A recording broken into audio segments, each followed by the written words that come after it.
Are you ready to listen to a podcast? Here comes the Playhouse Podcast, thanks to Bradshaw and Bryan Law Offices. Find, subscribe, and listen.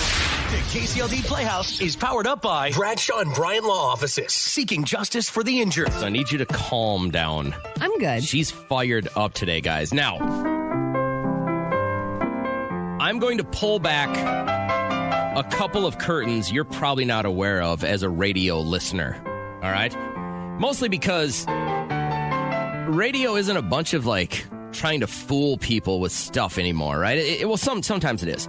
So regardless, one of the resources that we have as radio people is called a studio think tank. If you're familiar with what a math think tank is, or there's a lot of businesses and professions that use a think tank where you get people, they share ideas, and out of those ideas come better ideas, and yada, yada, yada. So there's something called a radio studio think tank that we belong to.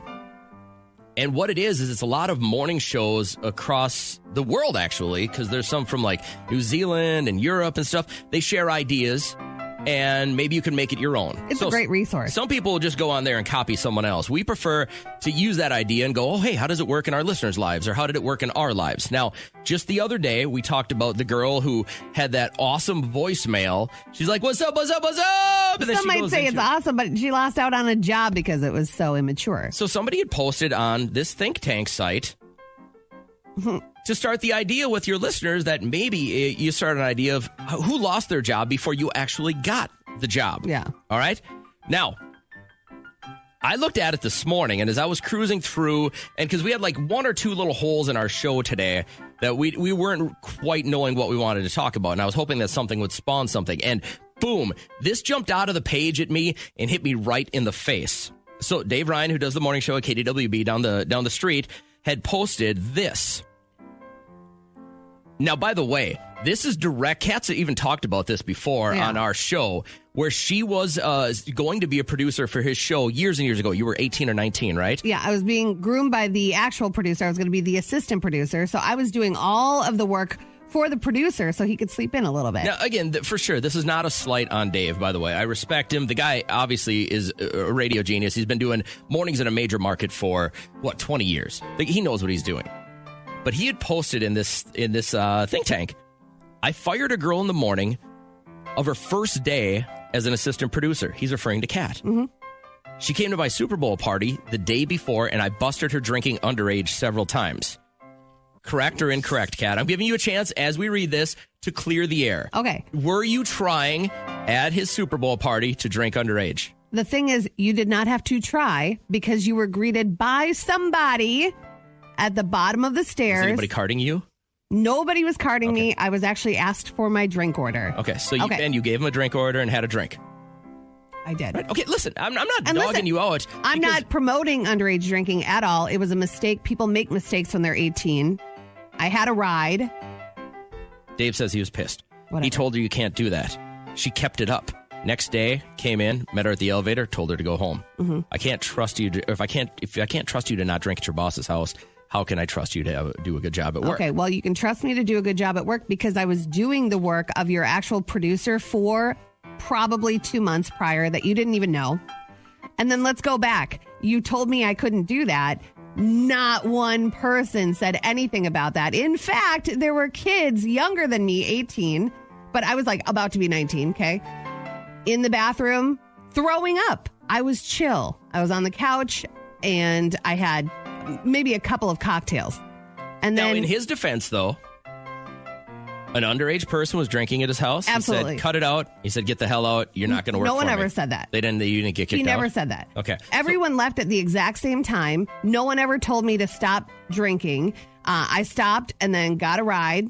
And the next morning, 4 a.m., I'm in a studio of another radio station, and he pops his head in, and he's like, hey, I got to let you know, I didn't really feel comfortable with you drinking underage at my house, and I'm not going to be able to have you as my assistant producer. I said, okay, I totally understand. I was composed And then when he left, I cried. I was crying. I'm 18. I'm a young girl. And that was a big shot at a big opportunity. That's it really a big was. show. And this goes to show, this could be an example for a lot of kids out there. You got to watch what you're doing. The mistakes that you make could affect you in the long run or whatever. I simply replied to this. By the way, this girl is now my co-host of over 15 years. I can confirm what Dave is saying is a true story. We've laughed about it on the air all the time. For the record, she's very good at her job as a talent and basically responsible for the success of our morning show. Let me say, he did not tell me to leave. My shift was done, by the way. I was supposed to go home anyway. So I go to the elevators, and his co-host then, Corey, was coming out of the elevators, and she had it for all girls anyway. She had it out for all girls, but she was like, "Oh my God, what's wrong, honey?" And I got in my elevator, and How long I went did you down. cry?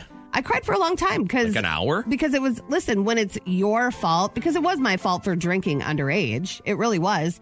But to make up this story that you told me to get out and you couldn't have the job. This is 15, 16, 17 years ago. Why are you even bringing that up? I'm just saying, he was just sharing with other radio people, but do you think maybe like some of the details just got a little bit watered down and he just remembers it a certain way because it was that long ago? Well, he's very old, so I would assume that some of those could be like a gray area for him. I get it, but it's still very fresh. Like, I can remember exactly what happened. I have been texting with the then producer this morning, and he's like, absolutely did not happen that way. I'm still in contact with that guy, and we both remember it the same way. So who's So a as little you were fuzzy? given a chance to clear the air, you were there, you were doing the wrong thing, but some of these details are a little bit skewed. Absolutely. And I understand why he had to. Maybe he didn't feel like he could trust me, but I don't think he knew that I was the one putting stuff in the studio, getting everything ready. So therefore, I could have done the job. So I thought we could spin this But that's easily all right. into if you ever got really canned before you got the job started, kind of talk spot. If you you missed out on a job before it really got started, did it happen to you?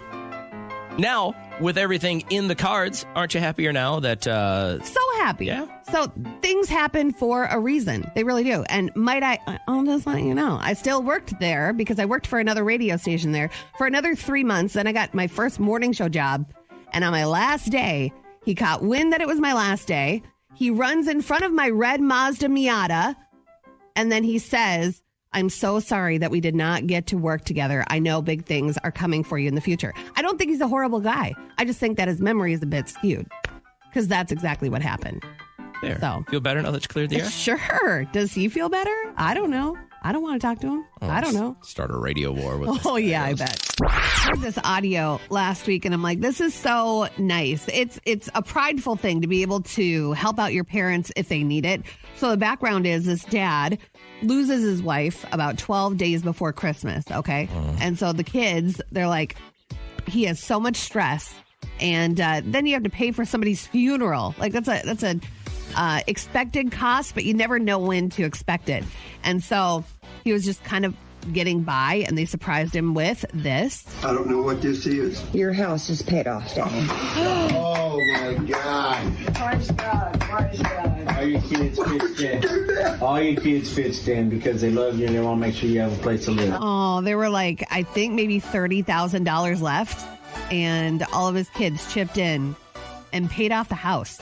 I can't remember which pro baseball player it was, but I was following that a couple of years ago. He got signed. You know, he played obviously through college, got drafted, and he took his bonus and paid off mom and dad's house. I saw and that. It was a heart-wrenching note too, and the dad read it, and it was about, "Thank you for taking me to all those practices and everything like that." That's one kid. That's one video I've seen. Well, all kids that are in Little League right now need to watch that video. Not one kid that's watching or that's in Little League right now, if they make it to the pros, will do something so nice for their parents. I just want to know, did you have a chance? Like, were you financially able to help out your parents in a big way? Maybe you helped pay off their mortgage. Maybe you had to get them a new car because their car was crapping out on them. I didn't help in that way, but the closest I came to feeling this way was I remember my freshman year in college.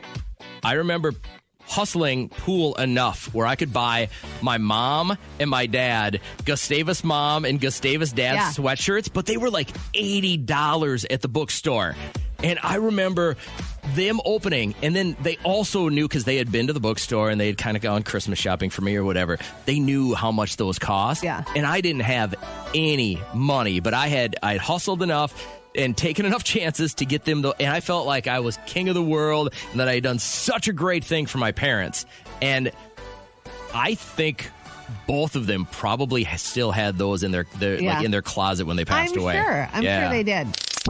Imagine being able to do something this cool for your parents. I don't know what this is. Your house is paid off, Daddy. Oh my God. Praise God. Praise God. All your kids pitched in. All your kids pitched in because they love you and they want to make sure you have a place to live. How amazing is that? And a couple of grandkids, actually, I just reread that. So they all pooled their money together. This guy, hot off losing his wife, 12 days.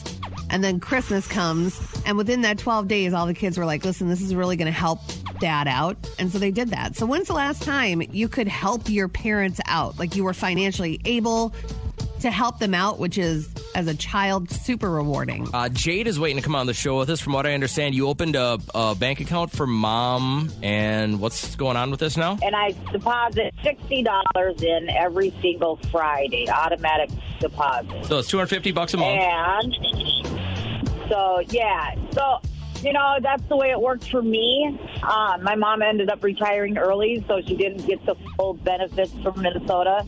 Oh, okay. And so, and she was a business owner, so she didn't really do all her homework and set up her retirement fund. So are you saving this for a rainy day when she needs it? Is this like a lump sum, or what do you use it for? She'll get it all. Actually, she finally just picked out a new vehicle that she's getting in March, so that's what she's using it for. That is so nice. It has to feel so cool. It is really cool, actually, and I didn't really think about the pride in it until you guys just put that on the radio, so I guess it is cool. I'm really banking on Liam professionally making it in sports, so he can buy me a bunch of stuff. Even when I got to the point where I thought that might happen with any of my kids, I realized they don't love me enough to care to do anything like this.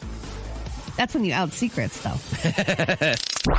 Radio Paparazzi. All right, so Billie Eilish on stage the other night in Atlanta, and she stopped the show. She saw that she had a young fan that was maybe dealing with an asthma attack, so they sought out somebody's inhaler to help her out, and she made this dig. Okay, nothing's happening. We're good. It's okay.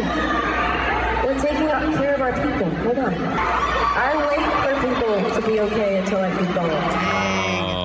Them's be fighting words for sure aimed at Travis Scott, who kept the show going after seeing that people were in peril. And so speaking of Travis Scott, by the way, big weekend for him. Kylie Jenner has given birth to her second child with her boyfriend, Travis, and they announced the birth yesterday on Insta. Got a name? No name yet, but it is a boy. We know that. A blue heart emoji. And it was a black and white photo of his little fingers, and just very excited for them. All right, Adele. I did this too. Oh my God. We had Spice Girl themed parties all the time, and she just loves them so much. I used to do Who were you? I was always Joey. Really? Yeah. Love that. And then she left. She left the band. That was the first time I was truly heartbroken. When she left? Yeah. But That was someone like you's about. I was always, speaking of her accent, Adele's, you have to listen to Nikki and my paparazzi coming up at 8. And her uncanny impression of Adele. You'll think it is Adele. Blowing out their candles today, like we said, Garth Brooks turning 60. We have Robert Smigel. He is 62. And Chris Rock turning 57 today. The CEO of Delta Airlines is repeating his call for the Justice Department to create a no-fly list for unruly passengers. You got to set a precedent. Like, I don't want to be on a flight and have somebody stand up just because they're told to put their mask on and you know the rules and you decide to fly. Like, you probably won't fly again if you cause a ruckus like that. I would be okay with this being like not a forever and ever thing, but like a 2-year deal. A 2-year? Well, here's what I'm trying to here's what I'm trying to say is if you're flying and you decide you're going to disrupt the entire plane, if you don't get the chance to fly anywhere again for 2 years, you probably have learned your lesson at that point. Yeah. But depends on maybe the level of disruption. You know, like if you actually have to turn around and land at a neighboring airport because you are that disruptive. Any point where a marshal's got to step in. Yeah. Like, relax. Just sit there and wait till you land. And you have to think of all the people that are uneasy to fly, period. And then if you're going to make any waves whatsoever. It's going to give them such anxiety. You don't want to do that to fellow passengers. So this came down over the weekend. Queen Elizabeth, she is backing Camilla to become queen consort. That means like she'll be like, she gets to stay in Buckingham Palace. I can call her the queen. I don't know when Prince Charles ascends the throne. So Her Majesty made the remarks during the 70th anniversary of her reign. And let me get this right, though. Charlie can say no to this, right? And he can just kick it down to one of his kids, right? So William? Sure. I mean, Queen Elizabeth's uncle did that. And that's why Queen Elizabeth's father took over, because her uncle's like, I want to marry this English actress and we want to live in France and we just want to live our life. I don't want these responsibilities. So he took over. So there's now Charlie's going to take the throne, right? Does anybody think that he's not going to? No, he probably will, I think, for the pomp and circumstance of it. But I think But you got to remember, he's in his 70s already, right? Right. William will take over if he's wavering. So you got Charlie, then you got Billy, and then what's the firstborn in that one? You know them really well. Yeah. Why are you calling what's them the that? firstborn in the Billy clan there? What's their first baby? Then it would be, oh my God, what is his name? Omarion? Prince. Freak? What is it? Freaknik? Oh my God, I can't believe I can't remember. Anyway, so yeah, that's the order it will go in. Great. A new poll giving us the top 10 grossest words in the English language. I did have to bleep one out. If you're curious of what it is, you can text us at 320-251-1047. Really? 1047. I bleeped out just one of them because Derek says it, and I feel like it's really dirty, so I had to write it down. Curd, putrid, ooze, mucus, fester, moist, seepage, phlegm, No. pus. Splooge is not a dirty word. It's not a dirty word. It's not naughty. Or does he say this, and then that's a dirty one, like that bottom one? Like that right, you can't. Right. Say. I think that's so the one you keep don't the want L to. in. Right. Okay. I think that's where you're at. I can't believe he's 60. Like the way that he did those 10 shows when he was in town last, like his stamina. I went to the later show, like a 10:30 show, and he was running and jumping, not out of breath. It's the cocaine. Garth Brooks has never done cocaine. Maybe his alter ego did. Was it Chris Gaines? But Garth Brooks is 60. I follow his daughter, Allie Colleen, on Snapchat, and she is like tatted from like bottom of the neck all the way down. Right on. And so I Is guess she in music at all? Yeah. She's very good. But I guess they made a bet, and now he owes her a tattoo. I owe my baby a tattoo. I owe my youngest a tattoo, and I got to figure out what it's going to be. But it's got to be done this year in 2022. I'm thinking something small like a sleeve or something. But we're gonna see. It looks like we're going to start with the hands and the neck, the throat kind of thing. So getting a tattoo That's a bet. 60 years old. His first tattoo ever. How has he been doing music this long at this high of a level? I mean, he'll go down as the greatest country artist ever, correct? Right. And he doesn't have a tattoo? I know. Maybe he didn't fall into that part of the music industry world where you have to look a certain way. Like Keith Urban, he's all tatted up. Those FGL boys, they're all tatted up. But how old were you when you got your dumb Pokey and Gumby? Well, I got actually the one right here. That's my fraternity You do set. not have a tattoo there. I will show me now. I can't show you now. It's a dirty That's spot, your hip girl. bone. Right. Well, it's not. It's in a little further than that. All right, I'll see it in Mexico. Listen, yeah, you'll see it in Mexico when I thong up. But 18. So it would have been. I just turned 19. Okay. All right. I'd have to say my lower back. I think I got when I was 17 because my mom had to go with me. Trish got hers when she was 16 because her brother went with her and signed off as her dad. No way. Yeah. Her stomach one? Yeah. Oh, man. And that's laying in a landfill somewhere now. That's crazy. Isn't that crazy? Is that how they get rid of skin? I don't know. It's biodegradable. It's a biohazard. Oh, okay. I just want to know, like, how old were you when you got your first tattoo? Were you on the older side? Were you in your 40s? That one granny that just got her first tattoo, like with her whole family. Remember that? She was diagnosed with cancer. Yeah. And so in her 80s something, right? She got her first tattoo, but she went with like all of her grandkids. Can you imagine being the tattoo artist having to stretch the skin to get an 80-year-old You'd have to. You'd have to pull it tight, right?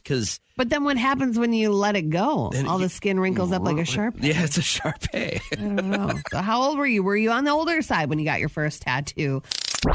He is getting ready this year to make good on his tattoo promise to his younger daughter, and he's going to get his first tattoo at 60. Like, that's crazy. For as long as he's been in the music biz. If you get your first tattoo at 60, what should you get? I know.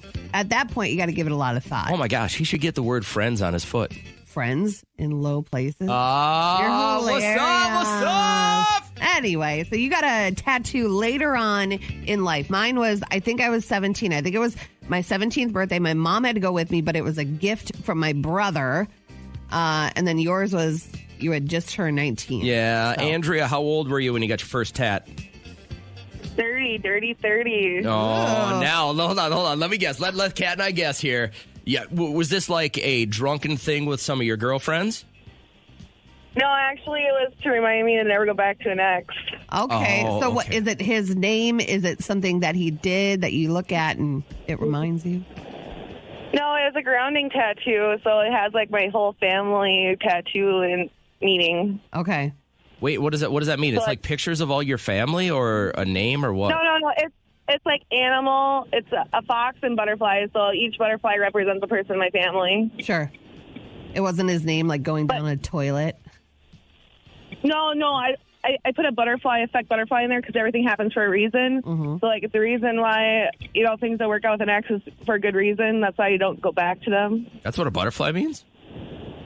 Butterfly effect butterfly. I had that in it. I'm so unplugged with what animals actually mean. I just thought they were there to pollinate and stuff. Fly around all pretty. Good for you for putting thought into it, because my sister has a massive elk head on her thigh, and she just tries To scare off the boys. It's like, the elk is my spirit animal, and it's too much. Nobody's spirit animal is the elk. Mine is a fox, so because I'm foxy. There, see, there's a reason for That's that. What do you cute. say? Emma's not going to go, I'm elky. Yeah, you I know. Like, and where is this culmination of butterflies and stuffs? Well, it's 3 butterflies and a fox. So, Like where on your body? Though? it's on my calf because I have really, really thick legs. Nice. JJ can't legally No, say anything to me, the calf is always an interesting tattoo because, no matter where you're listening from, odds are more than good that about 6 months out of the year, you're wearing shorts. Yep. And so did you want it to be really, really seen and noticed and commented on, or was it just that was your spot? I was like, well, if it's on my leg, I can still cover it up so no one can see it. But, like, when I'm not working, I'm like, I'm always wearing dresses or shorts. Sure. So since I, have that going on for me, I was like, I could cover up a tattoo if it has to be professional. There you go. But then at the same time, anytime I wear anything that's, like, not covering my calf, then people can see my tattoo and then I can talk about it. Now, Andrea, my wife has said that I could get away with the face tattoo. Would you recommend that? She 'Cause never told him that. I'm really thinking about going for it here this year. Are you tattooing hair on your head? No. The face tattoo. I want to get like something tribal on my face, like Mike Tyson had, but different. Oh, if you're going to get a face tattoo, you should do, like, something small and simple that can, like, blend in with your face. Don't you feel like you should have some lineage as well? Like some connection to... Well, if it's off center, like if you just get, like, a little small tattoo, it could be, like, really cool. But, like, if you have to do it on both sides, like, to even it out, Yeah. it's like you have to try harder to figure out what you're going to get done. Maybe you could do some So no? teardrops. Some teardrops for all the jokes he's murdered. You could do a semicolon because then it can literally look like a mall. Okay. What's trending today is a very, very interesting Twitter conversation that has sprung up. And Nicki Minaj has been part of this. And what they've debuted is what Twitter believes is the Mount Rushmore of rap. Okay. These New are age the- rap or all rap? Rap, period. Okay. All rap. If you were to make a Mount Rushmore of rappers, according to Twitter, it would involve J. Cole, Kendrick Lamar, Drake, and Top down AC with the cooling system. Nicki Minaj. Love the big bass in it. All right. Now, I can't, in my Mount Rushmore of rap, have any one of these people on there. They're not even in the Midwest. Like, they're stuck at the border of Mexico, as far away from Mount Rushmore as I can be. So, alarmed that Eminem didn't make it. Like, the way he can flow and rhyme, orange, porridge, door hinge. Right. Can Twista do that? Probably not. So I'm going to go with Eminem as You're going to put Eminem on your Mount Rushmore. Yep. If we I'll were to keep give you... Nikki. Really? She's on there too? Yeah, I like Nikki. If we were to give you just one spot where you could put any rapper, male or female, obviously, in there, mine would have to be... Oh, yeah. Biggie's got to be on there, right? That's a lot of rock. The Notorious B.I.G., it's just his head. Oh, that's a lot of rock. He did have a big noodle. Yeah. So from the Playhouse, we've got Eminem and the Notorious B.I.G. If you had to help us fill out our Mount Rushmore of rappers, who belongs on that Mount Rushmore? I want you to text just one name because our Mount Rushmore of rap is trending. Hey, can I ask you a quick question and just get your honest opinion on this real quick? Yes, you look old. Forget it then. Okay. Let's start with some good news. I've got good news and good news. Tell them the good news. Good news? Good news. Okay. Let's hear it. All right. So she just said, accept your dog there in that song. There's a sheriff's deputy highlighted in this video that happened on a cold January day. This dog was trapped inside a burning car. Listen to this rescue out. Hank! Is it unlocked? Come on, somebody. Oh, dog's out. They got the dog out. Everybody is okay. And I mean, you have no time to think about anything when you're in that position. We had a listener's car exploded on the road that one morning. Do you remember that? Yeah. Her whole car, everything inside. Didn't have time to grab her purse, barely grabbed her child out the back and escaped to safety. But the fact that these people just hopped into action and the dog is safe, that is what's good. A week from today, the most loving day of the year, Valentine's Day. But we understand that not everybody is going to be in the loving mood. That's a spot, like if you're choosing to be single and it's kind of like your reset Valentine's and you want to just do you're still lonely, it's okay. Or maybe it's not your choice. Maybe somebody just broke up with you. They're going to be spending Valentine's Day with somebody else. Why are you a part of the Lonely Hearts Club? I asked my wife, I said, hey, what you want to do something special on Valentine's Day? She's like, the cleaning lady's here. We take my daughter to the airport for a spring break trip. Mm-hmm. My son has an appointment at the orthopedics to see whether or not he needs surgery on his arm. That sounds sexy. We've got a staff meeting here for the Playhouse, and then we've got a hockey game later that night. I go, well, what do you want to do? What do you want to do? She's like, I don't know. We're going to go on a trip, so we'll just do something then. I'm like, all right, whatever. And now she's going to be really mad because I just talked about her like that. Like, that's not her voice. The resort that we go to will get flowers. They'll put petals on the bed. They'll let us celebrate Valentine's Day late? Yeah. Okay.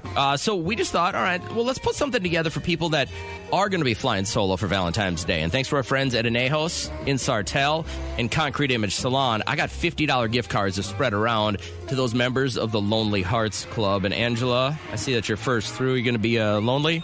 Yes. Okay. Now, what makes you so incredibly single this Valentine's Day? I don't know. You're not crying. Are you crying? No. No. Oh, okay. No, I'm not crying. This is my 5th Valentine's Day alone, and I'm getting used to it, but I don't want to get too used to it. You know what I mean? So sure. I don't know.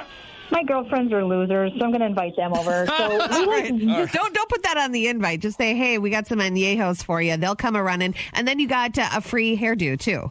So yes, because you should see my roots. Maybe that's part of the reason. But we really need this Mexican food, and I need my hair done. All right. Well, thanks to our friends at Concrete Image Salon. You're set up. Anejos in Sartell. Going to get you a belly full of some of the best Mexican food around because you are going to be celebrating Valentine's Day alone this year. We wanted to make sure you get loaded down with some prizes. And, maybe next year love finds you. Cupid's arrow will find Angela right on the booty. I hope so. In the mail. I have a source, so I got a bunch. Oh, really? Yeah, I do. How'd you get extra? Wait. I cannot tell you. You're hoarding test kits? I'm not hoarding them. I grabbed a few for my trip to Mexico because you never, ever know who's are going to work and who aren't. I'll just shove them up my nose all day to take 10 until one says I can go home. Is that what you're about to? Jeez, you're horrible. Now, I have to ask you a question, honestly, and you were mean to me before, so I didn't ask it earlier. But how would you feel? Okay, so my wife and I, we've got baseball tournaments this weekend or this summer, and a bunch of stuff that we can't, like, we bought a cabin a couple of years ago. We've been kind of fixing it up, and we love the spot we're at, right? We genuinely love it, and it's one of the things that mentally gets us through the winter is realizing that we're going to be able to spend some really chill days on the lake and at our cabin. It's beautiful. Now, there are some places in the calendar that we're not going to be able to go because of baseball tournaments or other commitments. My daughter graduates this summer as well, and so I put them on Verbo. Mm-hmm. And at first, my wife was like, I don't care, do it. She didn't think it was going to rent, right? And so I said, well, our goal is I want to make this amount of money this summer because it will be, and we can replace all our windows and redo the electrical and put new flooring in, right? Yeah. And we got our last Verbo booking over this weekend of, a mom that says, hey, me and my daughter and our dog want to spend the week here or whatever. And I'm telling my wife about this, and she's like, got this attitude of like, and I go, Trish, this is going to pay for everything we wanted to do for upgrades this year. What's wrong with it? It's not like we weren't going to be able to be there. Yeah. She's like, I'm just nervous about like what people are going to do to it. Sure. I'm like, it's a cabin. Like, what could you do to it?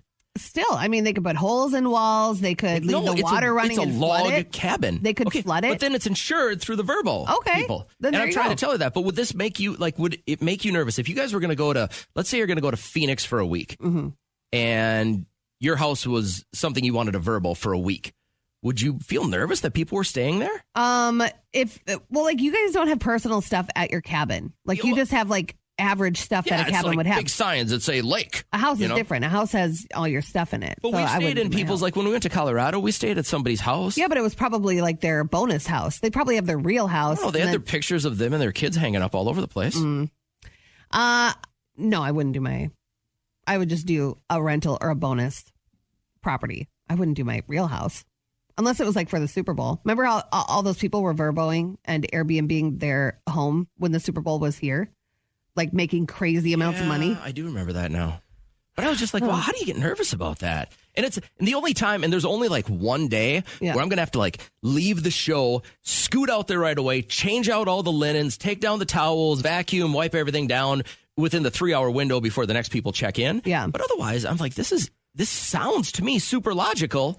Because we're not going to be there. Why not have somebody else, number one, enjoy it, and us make enough money to get something done? For your cabin, I think it's a great idea. Yeah. And then think of getting all that stuff done. It's already paid for because of all your bookings. And then next summer... upcharge more. That's what I'm thinking. Well, It'll be nicer. You can charge more. There's more demand. I guess. Yeah. If you want to be greedy. If anybody else is doing this and like your significant other gets super nervous, I go, Trish, you just got to relax on this. Now, another shower thought with JJ. Where are you? Is probably the least used phrase in sign language. Good point. They're right there in front of you. At no point were you even close to anything that could be considered a rational thought. I never even thought about that. Thank you. That was another shower thought in the Playhouse.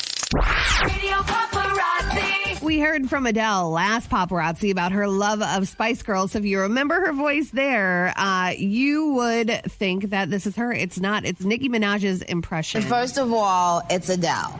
All right, in order for me to channel Adele, I sort of have to think like a black lady in London. Because the thing is, normally, everybody knows my British accent is sort of like a posh white lady, a rich white lady, right? Oh, my God. That's what I see when I see her. It's not bad. Great prank calls with that. Not bad. Halle Berry sitting down with Ellen, and she took this chance to really, clear up any internet rumors out there about her feet. I do not have 6 toes. Is that a rumor? Yes, and people always ask me, is it true? Do you have 6 toes? Let's take a look. The only way to prove it. 1, 2, 3, 4,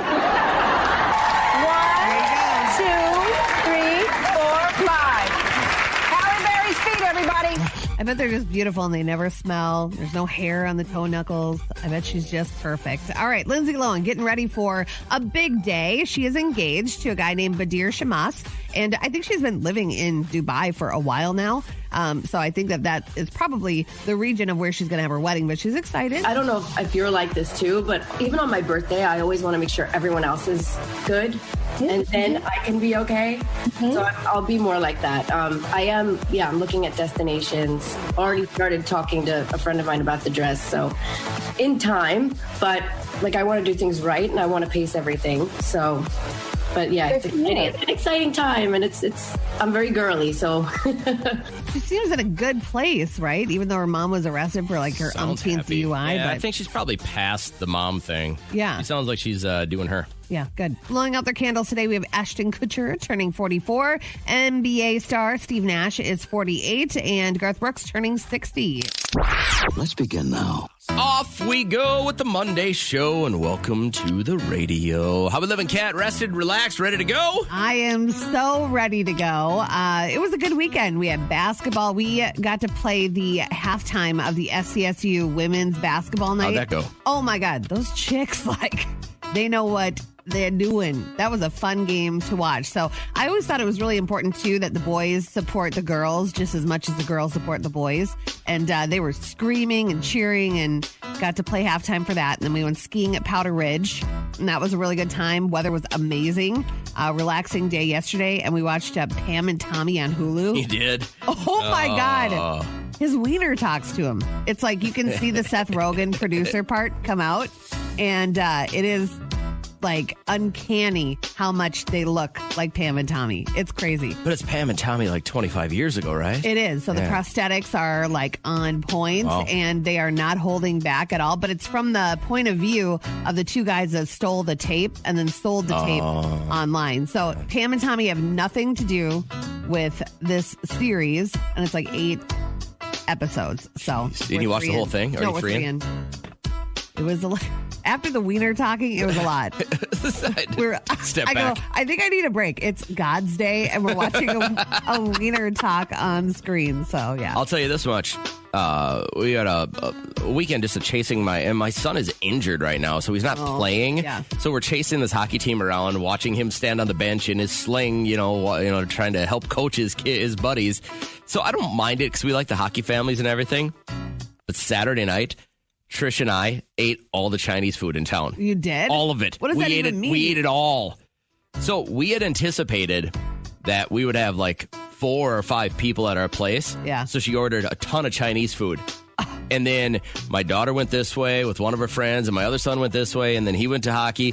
And we sat there with 4 entrees of Chinese food. Did you all nap after? And ate until we couldn't. Well, we were planning on just crashing then. Yeah. We were going to rewatch Schitt's Creek. Yeah. And we were going to lay on the couch. And then we get a text from some of our friends. Hey, we're going to be there in 5 minutes. Let's go for drinks. Yeah. We're like, okay. And so we went out for more food and drinks. And it was like all day yesterday, I couldn't eat. I was still so full. Really? And this morning, I am still so full. Like it was, like some people will have like a cheat day. That was the one for the entire year.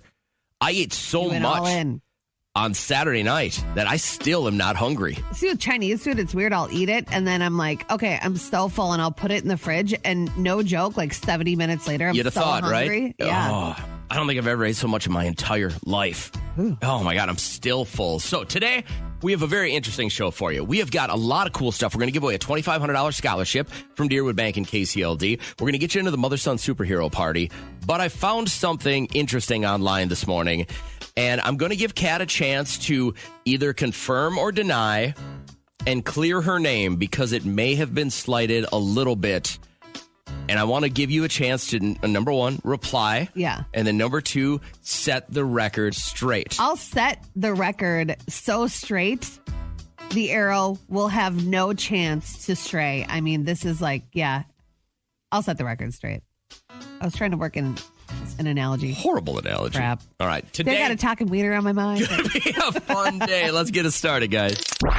It is our extreme pleasure again this year to team up with Deerwood Bank to reward a student, somebody who's looking to expand their education with a $2,500 Change the World scholarship. What we're looking for you to do is just tell us in 104 words or less how you are going to help change the world. And we had so many submissions, and it was extremely difficult. We kind of picked out like our top 10 each and then just narrowed it down and then narrowed it down. And everybody had like a different way of how they would change the world, through music, through physical therapy, through mental health. It was very, very interesting. If we do this again, though, and you know somebody who's going to apply for this scholarship, the words, "'cause I need money." Yeah.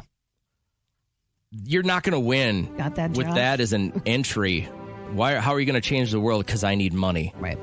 Now, you get 104 words, and some people didn't understand that, and there was several thousand words in their entry, and that's fine. We read them anyways, but you have to, in 104 words or less, find a way to convince us that you're going to change the world. So this one was from Abigail. Oh. Okay, well, I guess if you know your name right now, and your phone is going to ring. Abby, if you're listening, you should pick up your phone, please. It's embarrassing. Hello? Hey, is Abigail around? Yep. It's Kat and JJ. Did we wake you? Yeah. Shouldn't you be getting up for school, Abigail? Or is it Abby or is it Abigail? Like, how should we address you? Either or. Okay, well, Abigail, we wanted to wake you up today and told you that you just won a $2,500 scholarship. Thank you. You're like a supermodel. You don't get out of bed for less than $2,500. Now, let's talk a little bit about the entry that you sent us and highlight the reason why you feel you're going to change the world. Who's the inspiration for it? My grandpa. Okay, and what was his deal? What was he diagnosed with? Small cell lung cancer. Okay, back in 2017. Yep. And so you want to, after Foley High School, you want to attend where?